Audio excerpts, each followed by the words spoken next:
Hello, welcome, welcome. And it's a glorious day for England fans as England trash Mexico and the cauldron of hate, the Azteca, where everyone was bottling it and shitting themselves for. Yes, Britain. Not Britain, because everyone else, like Scots, would hate us. But we beat Mexico in the Azteca, smashed them 3-2, 2 goals from Bellingham and a goal from skipper Harry Kane. Amazing stuff, amazing scenes. Even though it felt like we were losing battle half of the game from the bloody fans, a partisan Mexican crew. And also the refereeing decisions were a bit dubious. And how they found that 11 minutes at the end, which turned out to be 12 and a half minutes, which is an absolute fucking disgrace. It's a bloody disgrace where they found that amount of time. It also looked a bit rigged, wanting a home nation to go through like Mexico. Playing at altitude in the 82,000 Azteca, where they haven't lost in, I don't know, I think it's over 100 games or something like that. I think they've only lost 2 in about 10 years. I don't know the figures exactly, but they don't lose many games there. And against England, how many feet above sea level, the altitude against us Brits and English is not very good, is it? If you've ever been anywhere at altitude and been from the United Kingdom, or England especially, you'll realise that it's an absolutely different game. It's a world apart. It's so hard to breathe. Literally, if you do any kind of running at altitude, I'll give you 10, 15 minutes and you are blowing out of your arse. But we prevailed. Quarterfinals against the Vikings. Erling Haaland even. I'm thinking of Eric the Viking. Erling Haaland and his Nordic merry men. Then they do the ooh, bang, ooh, bang, ooh, which I quite like actually. I'd get involved in that. If anyone's in the crowd, I'd happily get involved, even though I'd have an England shirt on. I'd probably get battered. But anyway, in Miami, Florida, another sunny, super hot place to be. But again, Miami's a beautiful place. I hope we go through into the semi-finals, and it should happen. But let's get through the game. Going down to 10 men after a Joel Konza tackle, where he does get the ball first, but obviously in modern football, it's not about getting the ball first. It's about following through, dangerous play, dangerous tackle. So I understand it's a sending off. The Harry Kane penalty for a 50-50 tackle, which everybody has the right to go for, is not a foul for me at all. You could say for the rules because he's kicked the player's foot. For me, it's a 50-50 in the box. I wouldn't give that in the box or outside the box. It's part of the game. You go up for 50-50s. You don't have to give a tackle for every bit of contact in football. That's not how football works. That is a clear 50-50, and it's not a free kick, it's not a penalty anywhere on the pitch. It really isn't. That's what the game's about. It's a contact sport.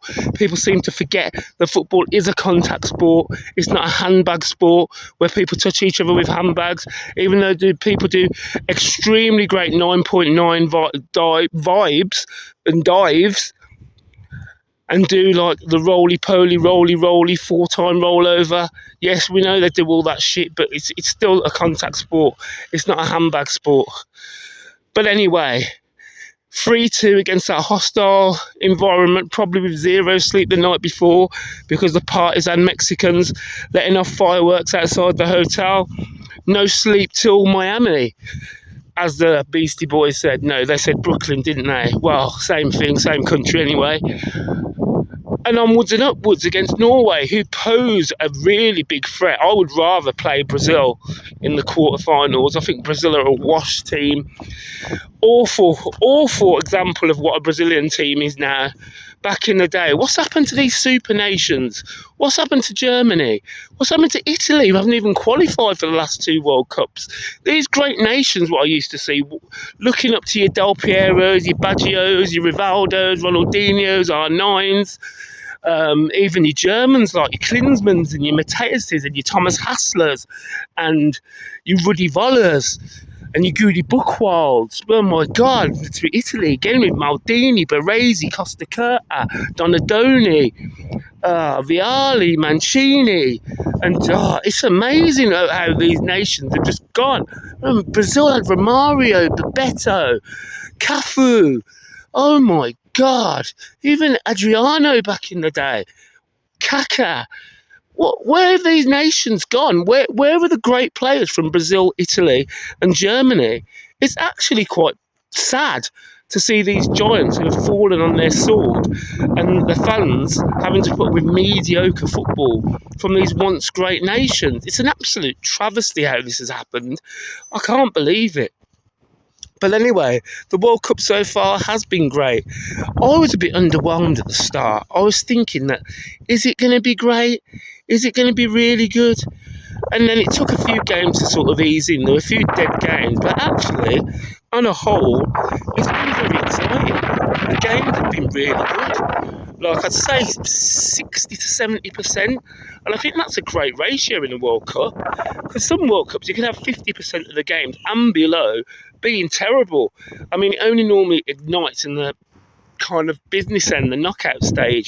But this World Cup ignited in the first couple of days, which is really good, really great it's a great spectacle for the fans anyway, and just great for everybody wanting a summer of football. Because once the season ends, well, for us in England, the Premier League, you've got pre-season. The pre-season games are just boring to watch.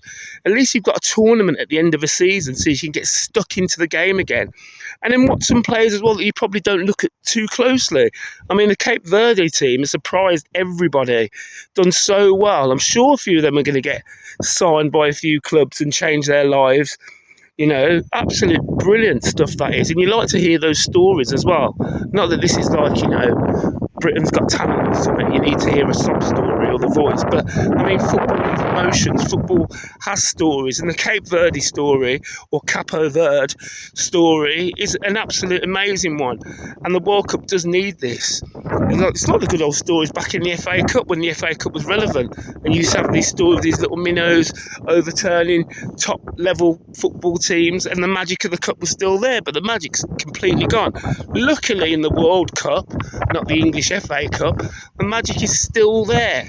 And I'm so glad that these little teams have actually put themselves in the spotlight, and a few of them can change their families' lives. It's really important, that is. We've got a lot of mediocre footballers in our top flight in the Premier League on a minimum of like 70, 80 grand a week who are not fit to lace anyone's boots. Do you know what I mean? There's probably kids at school who you grew up with who are far better than some of these sideways passing standard 80 grand a week players, which they're absolutely nicking a living, which isn't really fair. So I'm glad these Capo Verde players can hopefully get a piece of the pie and give their families a better life. Anyway, back to England and the 3-2. All I can say is be pleased. You want England to be at the business end of this tournament, and you don't want them going out early like the Germans or Brazil. So like to be in more or less the competition in the third week is what you want. And as an England fan and an Englishman, I don't expect England to get any less than the semi-finals. If we're ranked 4th in the world in the FIFA rankings, even though that means fuck all, we should be getting to the semi-finals minimum. And with the team that we have, even though we should have brought Cole Palmer instead of someone like Nani fucking Madueke, are you okay, Nani? No, we don't want that player there. Cole Palmer's a game changer. Could have come on in half an hour, 40 minutes and changed some of these games. So it's a bit of a travesty we haven't got someone like that to bring on. But anyway, onwards and upwards, bring on Norway.